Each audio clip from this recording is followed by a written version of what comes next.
Hello everyone. आज की class में भारत की प्रमुख नदियों के बारे में जानने वाले हैं। Major rivers of India.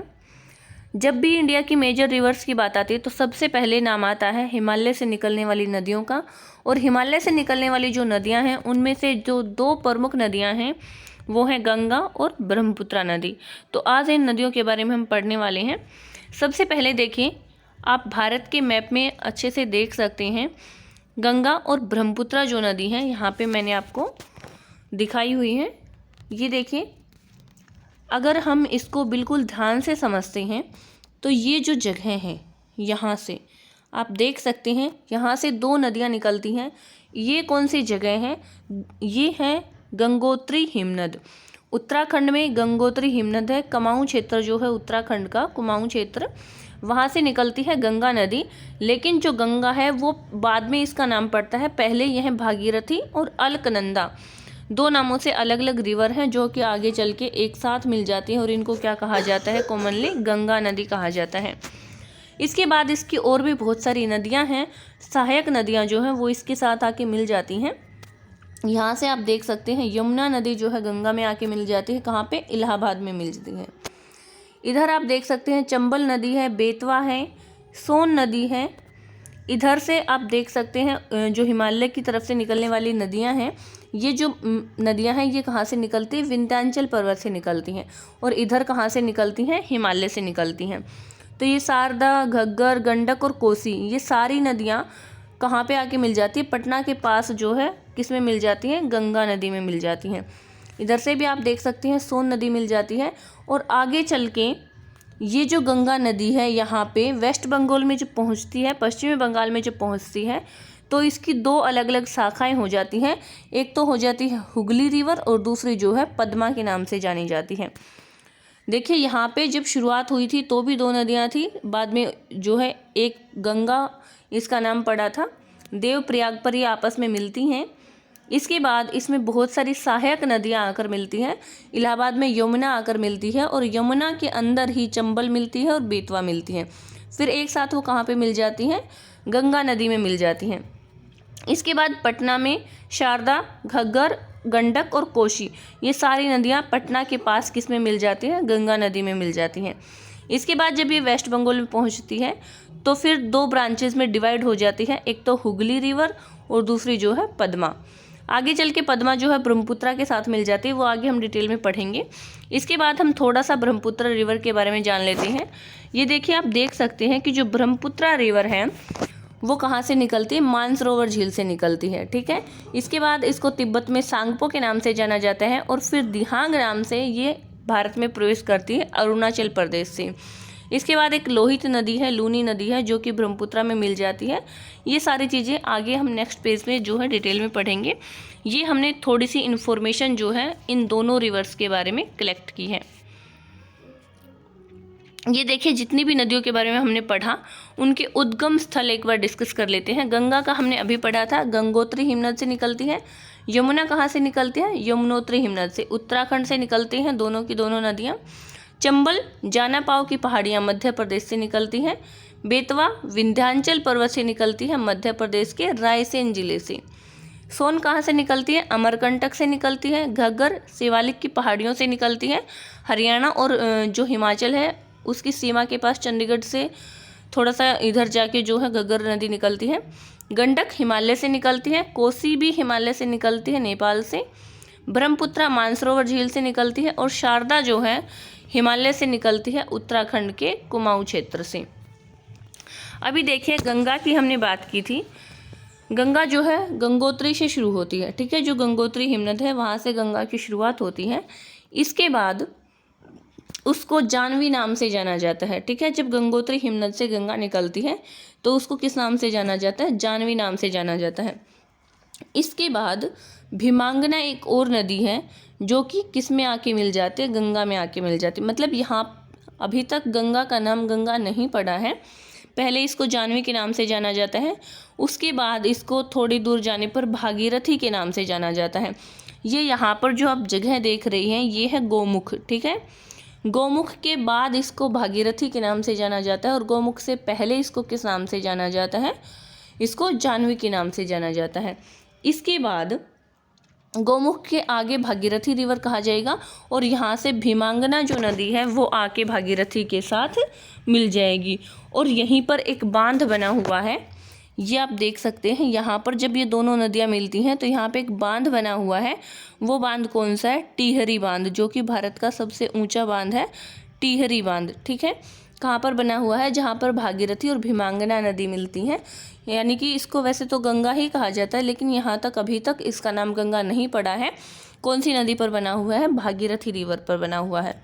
इसके बाद देवप्रयाग नाम की एक जगह है जहाँ पर अलकनंदा जो है भागीरथी के साथ आकर मिल जाती है। जब भागीरथी और अलकनंदा आपस में मिलती हैं देवप्रयाग में, उसके बाद ही इसको किस नाम से जाना जाता है? गंगा के नाम से जाना जाता है। इसके बाद ये ऋषिकेश होती हुई हरिद्वार तक आती है और हरिद्वार में पहुंचने के बाद किस में प्रवेश करती है? मैदानी भाग में प्रवेश करती है। फिर कुछ जगह हैं, कुछ प्रमुख शहर हैं जो गंगा नदी के किनारे बसे हुए हैं। कन्नौज है, कानपुर है, इलाहाबाद है। इलाहाबाद में गंगा और यमुना दोनों नदियाँ आपस में मिल जाती हैं, ऊपर हमने डिस्कस किया था। इसके बाद वाराणसी, पटना है। पटना में मैंने आपको बताया था कि बहुत सारी जो नदियाँ हैं, जो सहायक नदियां हैं गंगा की, वो इसमें आके मिलती हैं। जैसे कि हमने बात की थी, गंडक है, कोसी है, घग्गर है, ये सारी नदियां, और सोन नदी, ये सारी किस में आके मिल जाती हैं? पटना के पास गंगा में आके मिल जाती हैं। इसके बाद फरक्का बांध बना हुआ है, जो गंगा नदी हमारी है। इस पहले हमने किसकी बात की थी? टिहरी की, और यहाँ पे जो है वो बना हुआ है फरक्का बांध। अब जहाँ पे फरक्का बांध बना हुआ है, वहाँ से गंगा फिर से दो ब्रांचेज में डिवाइड हो जाती है, दो शाखाओं में बढ़ जाती है। एक क्या कहलाती है? हुगली शाखा, और दूसरी पद्मा के नाम से जानी जाती है। यहाँ पे हमने गंगा के काफ़ी सारे नामों की बात की है। जाह्नवी के नाम से जाना जाता है, फिर भागीरथी के नाम से जाना जाता है। उसके बाद भीमांगना नदी जो है भागीरथी के साथ आके मिल जाती है और वहाँ पे टिहरी बांध बना हुआ है। इसके बाद अलकनंदा भागीरथी में मिल जाती है, कौन सी जगह पे? देवप्रयाग पे। देवप्रयाग के बाद इसको गंगा के नाम से जाना जाता है और फिर ऋषिकेश होते हुए यह हरिद्वार तक आती है और मैदानी भाग में प्रवेश करती है। इसके बाद कन्नौज, कानपुर, इलाहाबाद, ये सारे के सारे जो शहर हैं वो गंगा नदी के किनारे पर बसे हुए हैं। और फिर इलाहाबाद में गंगा और यमुना दोनों आपस में मिल जाती हैं। फिर वाराणसी और पटना होते हुए ये नदी आगे बढ़ती है और पटना में कोसी, गंडक, घाघर और सोन, ये सारी नदियाँ, शारदा नदी, ये सारी की सारी नदियाँ किस में आके मिल जाती हैं? गंगा नदी में आके मिल जाती हैं। इसके बाद फरक्का बांध, जब ये पश्चिम बंगाल में प्रवेश करती है तो वहाँ पे फरक्का बांध बना हुआ है और पश्चिमी बंगाल में ये जो नदी है दो भागों में बट जाती है। एक तो है हुगली रिवर और दूसरी है पद्मा। हुगली जो है जिसके किनारे कोलकाता बसा हुआ है, वो आगे चल के इसमें एक जो है डेल्टा बनाती है और बंगाल की खाड़ी में गिर जाती है। इधर जो पद्मा है ये आगे चल के मेघना जो कि कौन सी नदी है? एक ब्रह्मपुत्रा और जो गंगा है, दोनों को जब दोनों मिलती हैं तो उसका नाम मेघना होता है और वो मिल के क्या बनाती है? सुंदरवन का डेल्टा बनाती है। गंगा का ही नाम क्या है? पद्मा है वेस्ट बंगाल में, ठीक है। और ये किसके साथ मिलती है? मेघना नदी के साथ मिल जाती है। तो यहाँ पे हमने गंगा नदी के पूरे तंत्र के बारे में बात की, जो गंगा रिवर सिस्टम है उसकी हमने बात की। इसके बाद अभी हम बात करेंगे ब्रह्मपुत्रा नदी की। ये देखिए जो ब्रह्मपुत्रा नदी तंत्र है शुरुआत से लास्ट तक, ब्रह्मपुत्रा नदी जो है कहाँ से निकलती है? मानसरोवर झील से निकलती है। कहाँ से निकलती है? मानसरोवर झील से। और अगर ग्लेशियर की बात की जाए तो चेमा युंगडुंग ग्लेशियर से निकलती है। किससे निकलती है? चेमा युंगडुंग ग्लेशियर से निकलती है। और झील कौन सी है? मानसरोवर झील है। मानसरोवर झील से निकलने के बाद जो ब्रह्मपुत्रा नदी है वो कहाँ पे बहती हुई जाती है? वो तिब्बत में बहती है। देखिए हमने बात की थी इससे पहले गंगा नदी की, तो गंगा नदी भारत की सबसे लंबी नदी है, ठीक है। लेकिन जो लंबाई है वो ब्रह्मपुत्रा की ज़्यादा है, लेकिन वो पूरी की पूरी भारत में नहीं बहती। वो भारत के अलावा चीन में, तिब्बत में बहती है। भारत में जो है बहुत ही यहाँ से लेके सिर्फ यहाँ तक बहुत कम डिस्टेंस तक जो है भारत में बहती है। इसी वजह से भारत की सबसे लंबी नदी गंगा है और भारत में बहने वाली सबसे लंबी नदी कौन सी है? ब्रह्मपुत्रा है। डिफरेंस समझने की कोशिश कीजिए। भारत की सबसे लंबी नदी यानी कि भारत में ही बहती है, वो सबसे ज़्यादा डिस्टेंस उसकी भारत में ही कवर होती है, वो नदी कौन सी है? वो है गंगा नदी। और जो भारत से होकर बहने वाली नदी है उनमें से सबसे लंबी नदी कौन सी है, तो वो ब्रह्मपुत्र है।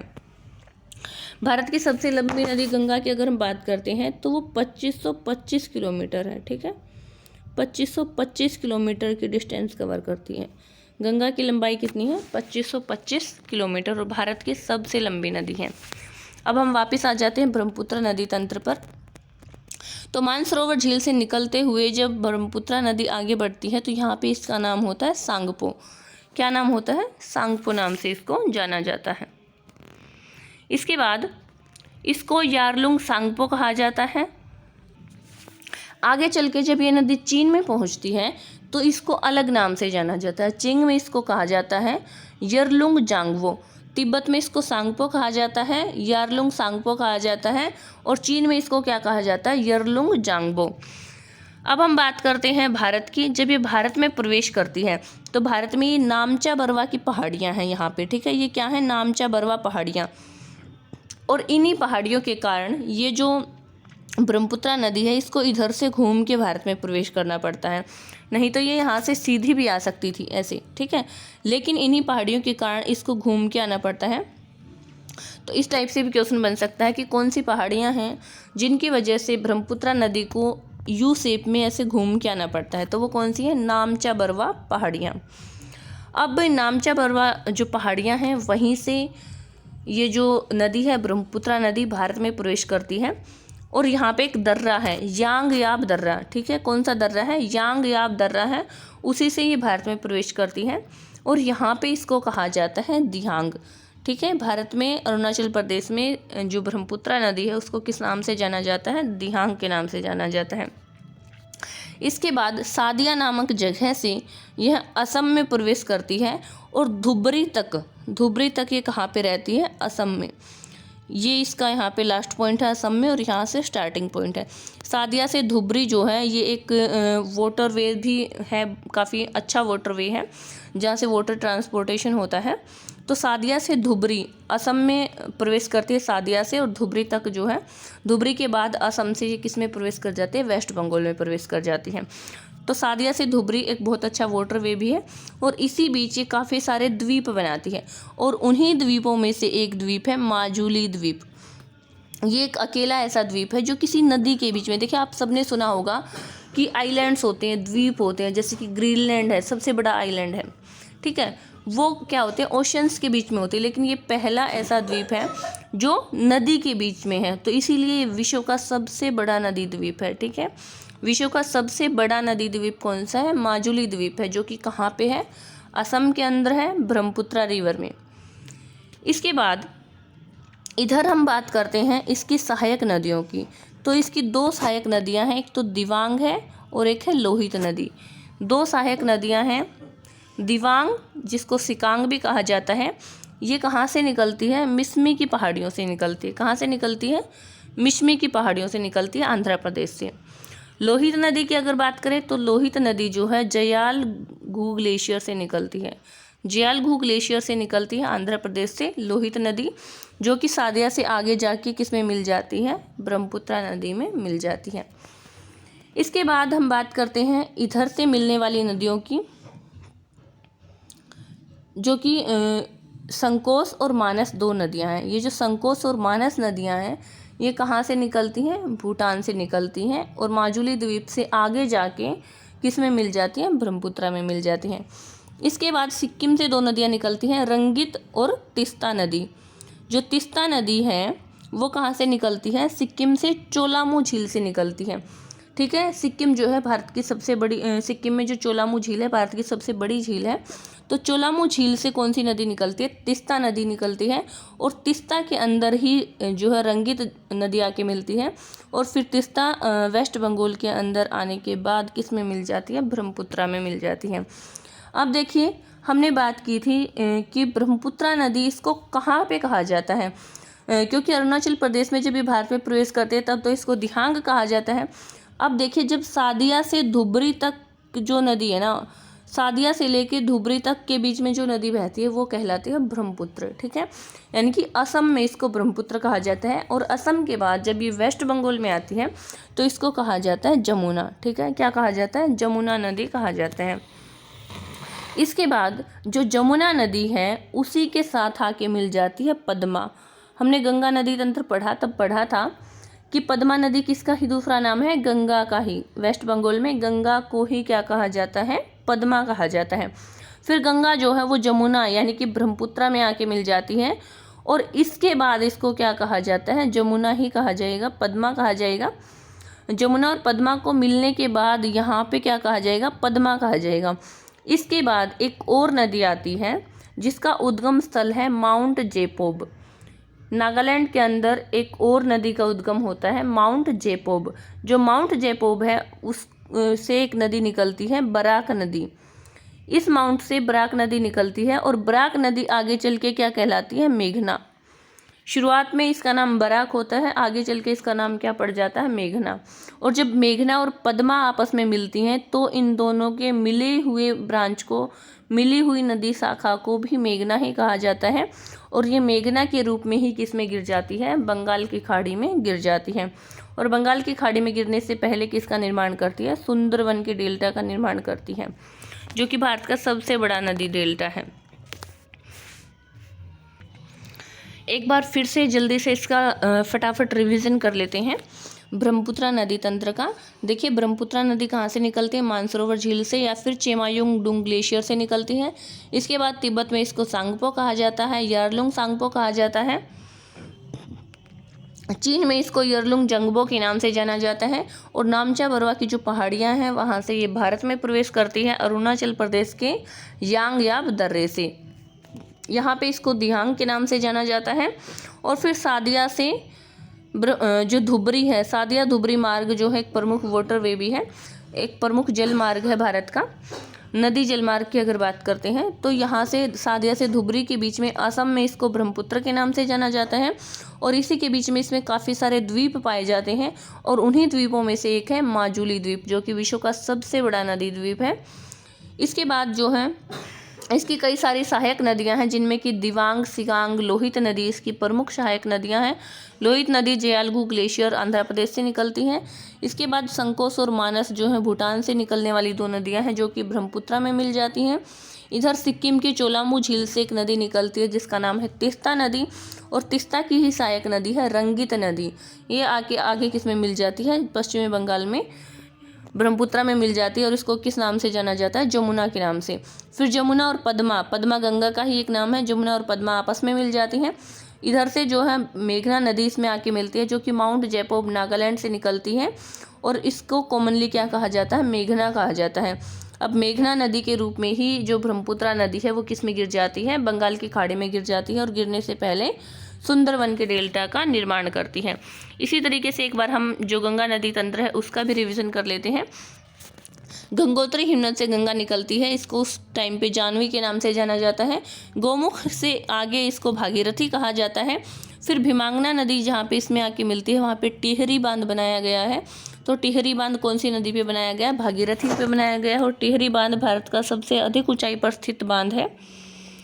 इसके बाद ये देवप्रयाग में जो अलकनंदा नदी है या फिर स्तोपत हिमांशी है, स्तोपत हिमांशी से अलकनंदा निकलती है और वो जाके किस में मिल जाती है, भागीरथी में। और इस मिलन स्थल को कहा जाता है देवप्रयाग। इसके बाद से देवप्रयाग के बाद से इसको गंगा नाम दिया गया। और फिर ये हरिद्वार से किस में प्रवेश करती है, मैदानी भाग में प्रवेश करती है। इलाहाबाद में इसमें यमुना नदी आके मिल जाती है। पटना में इसमें जो है घग्गर, गंडक, सोन, कोसी, ये सारी नदियाँ आके मिल जाती हैं। और फिर पश्चिमी बंगाल में इसके ऊपर फरक्का बांध बना हुआ है और उसी फरक्का बांध से ये दो ब्रांचेस में डिवाइड हो जाती है, दो शाखाओं में बट जाती है। एक तो है हुगली रिवर जो कि पश्चिम बंगाल की तरफ आती है, कोलकाता शहर हुगली नदी के किनारे पर बसा हुआ है। दूसरी जो है पद्मा है और पद्मा आगे चल के किस में मिल जाती है, मेघना में मिल जाती है, यानी कि ब्रह्मपुत्रा में मिल जाती है और सुंदरवन का डेल्टा बनाती है। तो आज की क्लास में हमने हिमालय से निकलने वाली जो नदियां हैं उनमें से दो प्रमुख नदियों को पढ़ा। वो दो प्रमुख नदियां कौन सी थी, गंगा और ब्रह्मपुत्रा। आने वाली क्लासेस में हम भारत की जो और नदियां हैं जैसे कि प्रायद्वीपीय भारत की नदियां हैं या फिर इंडस रिवर सिस्टम है, सिंधु जल जो तंत्र है उसके बारे में पढ़ने वाले हैं। उम्मीद करती हूँ कि आपको वीडियो अच्छी लगी हुई होगी। Thank you, have a good day.